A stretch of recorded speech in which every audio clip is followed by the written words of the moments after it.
ఓం సాయిరామ్.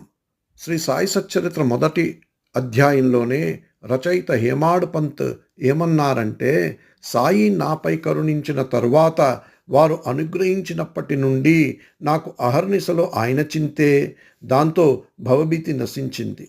నాకు రెండో జపం లేదు, నాకు రెండో తపన లేదు. ఒకే సగుణ రూపాన్ని చూడడం శుద్ధ స్వరూపమైన సాయిదే. శ్రీ సాయి మోమును చూస్తూ ఉంటే ఆకలి దప్పులు హరించుకుపోతాయి. అలా చూడ్డం ముందు ఇతర సుఖాలెంత? అది భవదుఃఖాన్ని మరిపించేదై ఉండగా, బాబా నయనాలను చూస్తూ ఉంటే మనల్ని మనం మరచిపోతాం. మనసులో నుండి ప్రేమ ఉప్పొంగుతుంది. మనోవృత్తి ఆనంద రసంలో మునిగి లయమవుతుంది. కర్మ ధర్మ శాస్త్ర పురాణాలు, యోగ యాగ అనుష్ఠానాలు, తీర్థయాత్ర తప ఆచరణలు నాకు ఒక్క సాయి చరణాలే.